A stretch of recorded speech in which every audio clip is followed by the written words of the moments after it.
ចានេះខ្ញុំសុកស៊ីណាសូមជម្រាបសួរទៅដល់ញាតិមិត្តបងប្អូននិងក្រុមគ្រួសារទាំងអស់ចាទាំងនៅទីជិតនិងទីឆ្ងាយចាថ្ងៃនេះនាងខ្ញុំសូមចែកជូននៅការសូត្រកំណាព្យដើម្បីបានជាការពិចារណាទាំងអស់គ្នាចាថារូបរាងកាយរបស់យើងនេះថិតថេរដែរឬទេចាយើងចាស់បន្តិចម្ដងចាអញ្ចឹងសូមរីករាយស្ដាប់ដូចតទៅចាចំណងជើងគឺអនិច្ចារូបកាយអនិច្ចាអើយរូបកាយយើងនេះ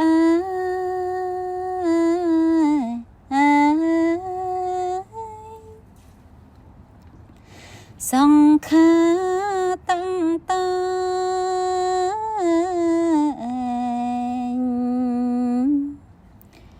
មិនទៀងតតបានកើតឡើងហើយវិញនឹងបាត់រាល់រូបមនុស្សសត្វណា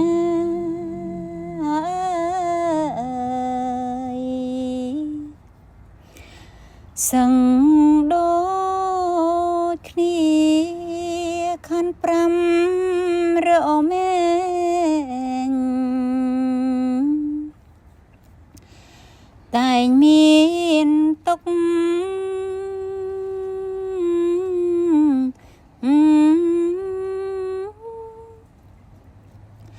មិនសូវបានសុខ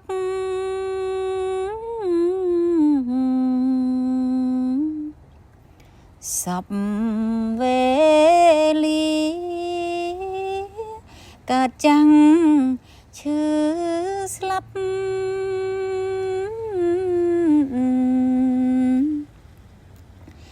ជាធម្មតាអត់មាននរណា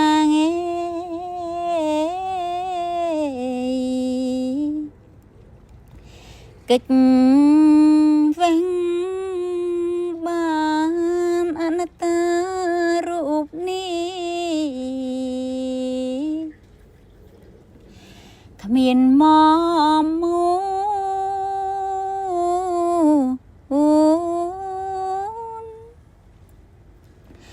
ព្រោះមិន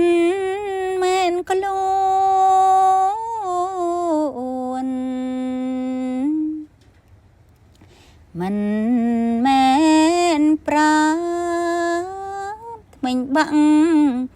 សក់ងេស្កើ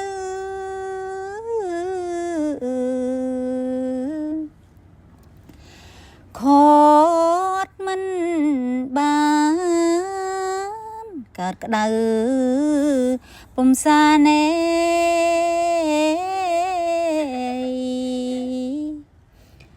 ដល់ដួងចិត្តលុះរូបកាយស្លាប់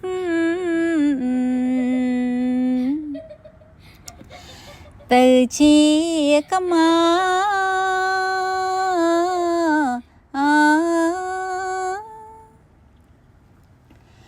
ធំក្លិនអាសា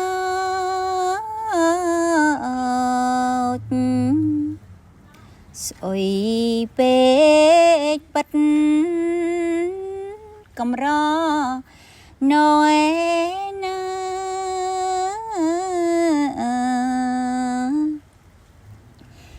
ហ៊ានទៅចិត្តគេតែងភ័យផាត់ណា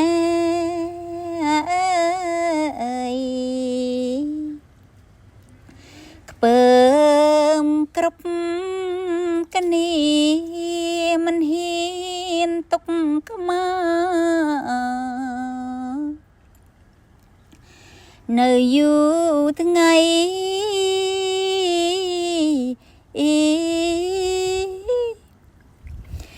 ខ្លាចក្រែ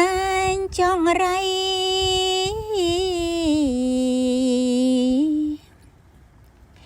ដល់គ្រឹះហ៊ា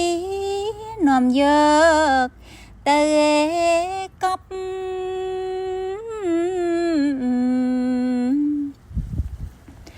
ឬបជាក្នុងទីនានី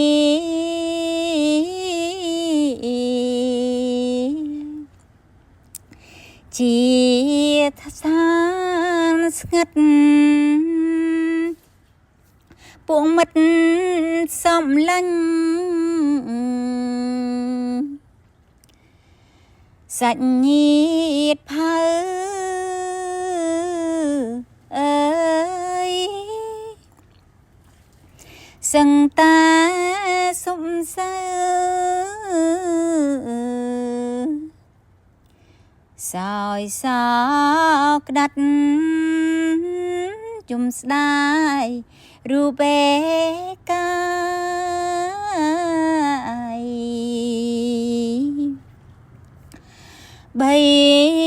កំណាត់ដែលប្រត់ប្រាំងបាត់ណែ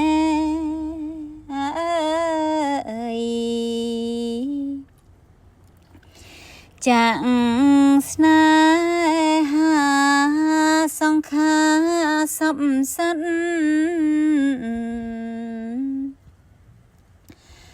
តែងសូនសង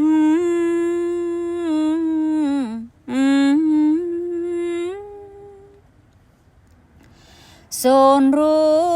បសូនจมูก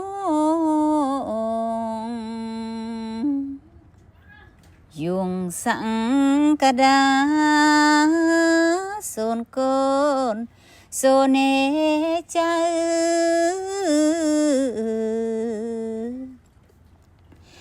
ផៅពងសាសូនដូនសូនតាងែអើយអត់មានសល់សូនទាំងម៉ែអើ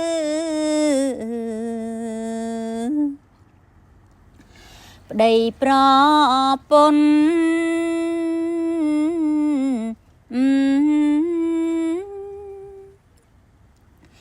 សូនទាំងទ្រពធន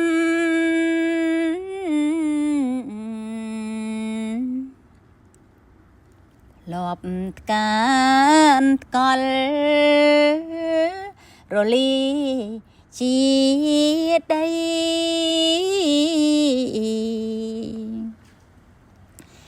ទឹកភ្លើងខ្យល់សពសัตว์សង្កលេអើយក្នុងភពត្រៃសូមអនុមោទនាចាសូមសប្បុរសជនប្រុសស្រីទាំងអស់ចាស្ដាប់ហើយក៏បានការពិចារណាថារូបយើងនេះគឺអត់ទៀងទាត់ទេចាទឹកដីភ្លើងខ្យល់និងអាកាសអញ្ចឹងសូមបងប្អូនចាព្យាយាមស្ដាប់នៅពធទេសនាដើម្បីបានជាបញ្ញានិងរួចចាកផុតទុក្ខទាំងអស់គ្នាចាសូមអរគុណសូមជម្រាបលា